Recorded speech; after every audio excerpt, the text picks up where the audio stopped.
Nous sommes présentement au centre santé plein air de Pointe-Négamouk, situé dans le Bas-Saint-Laurent. Aujourd'hui, nous sommes ici pour être témoins d'une expérience qui sort de l'ordinaire. 8 jeunes filles de l'école secondaire Louis Trichet de Montréal, en collaboration avec la fondation André et France Dion, tentent de sauver ici un oiseau bien spécial, le garrot d'Islande. Dans le reportage qui suit, vous serez amenés à vivre l'aventure avec elle et à en apprendre beaucoup plus sur ce canard au destin incertain.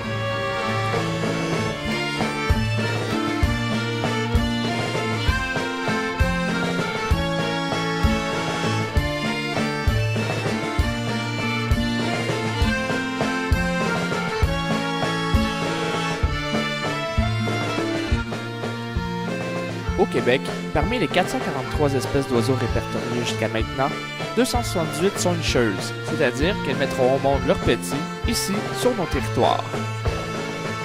La plupart de ces populations d'oiseaux nicheuses se portent bien, mais pour d'autres espèces, la destruction des habitats est un problème criant. Pour sauvegarder ces espèces, il a fallu, avec les années, leur installer des nichoirs artificiels, comme pour le merle bleu de l'Est dans les années 80.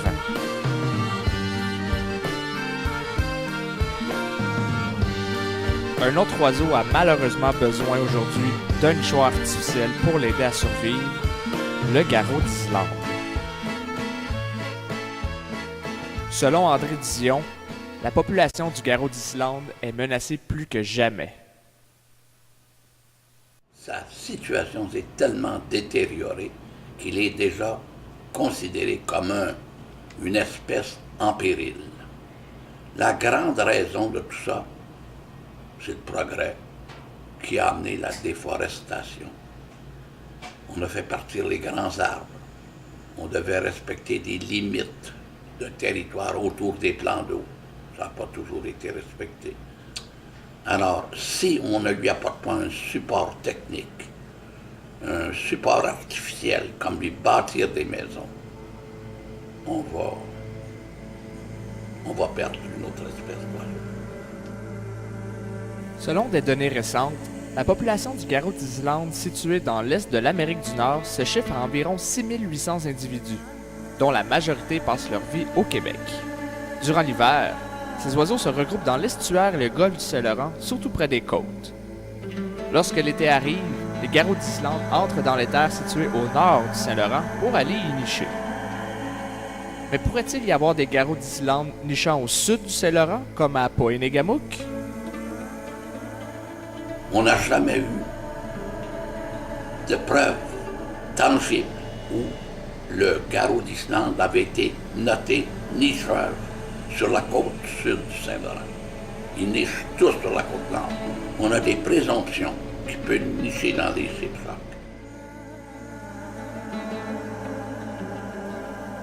André Dion et sa conjointe France Dion travaillent très fort depuis près de 30 ans à aider les oiseaux en difficulté. En 2003, ils créent la fondation France et André Dion pour la sauvegarde des canards nicheurs en cavité, en particulier pour le garrot d'Islande. Leur dernier projet, installer un nichoir, planter un arbre. Alors le projet Nichoir un arbre, c'est que on est conscient qu'on doit aider le garrot d'Islande en lui installant des nichoirs artificiels pour le moment. Quand André part, je me suis dit pourquoi qu'on planterait pas un arbre, parce que cet arbre-là, il va grandir le temps que le nichoir artificiel va servir. Puis un jour, les garrots retrouveront, on espère, un site de nidification naturel comme ils avaient avant. Alors l'homme détruit, mais si l'homme est capable de détruire, pourquoi l'homme ne serait pas capable de reconstruire? J'y crois.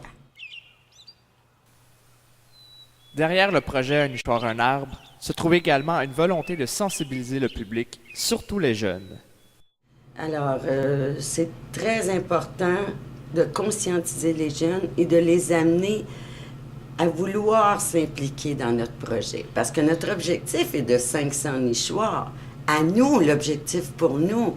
Mais si on pouvait avoir de la relève, si on pouvait rejoindre les écoles, si on pouvait rejoindre les jeunes, ce serait formidable parce que ça va en prendre plus que 500. Heureusement pour France Dion, son appel à la mobilisation a été entendu par 8 jeunes filles de l'école secondaire Louis Trichet. L'envolée de l'Odyssée venait de commencer. Je me suis retrouvée dans ce projet-là grâce à Catherine Lapalme, qui est allée au Salon du Livre avec l'école, avec d'autres élèves de sa classe. Puis moi, comme déjà je faisais le comité de l'environnement avec elle, on avait déjà fait des projets ensemble. Puis là, elle m'est arrivée toute excitée en me disant j'ai rencontré une madame extraordinaire qui écrit des livres sur les oiseaux avec son mari, puis ils font des nichoirs de garrots d'Islande. C'est quoi? Des garrots d'Islande, c'est quoi? Elle dit c'est des canards. Puis elle me dit ça serait le fun qu'on en fasse, qu'on en fabrique, ils ont besoin de tout ça, ils vont nous aider, etc. Puis que finalement, bon, j'ai contacté Madame Dion. J'en ai discuté avec elle, puis j'ai embarqué dans le projet tout de suite. Les filles amenaient leur lunch, on mangeait ensemble rapidement, puis on se mettait sur la construction des cabanes. Il y a eu France et André qui sont venus souvent pour stimuler les filles, pour donner leurs conseils, nous parler des garrots.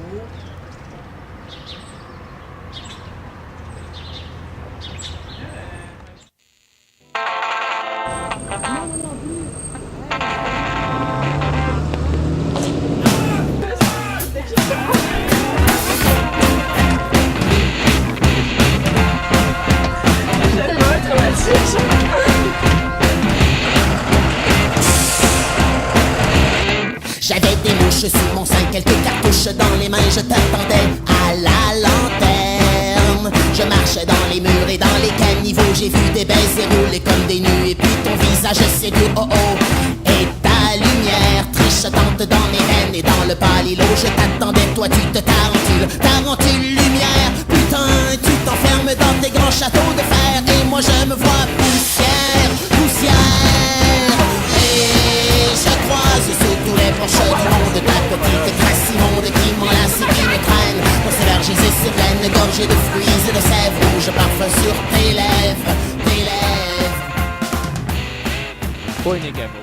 Quel endroit de rêve pour venir installer des nichoirs pour le garrot d'Islande. Comme nous l'expliquait plus tôt André Dion, il n'y a pas de preuve que l'oiseau niche sur la rive sud du Saint-Laurent.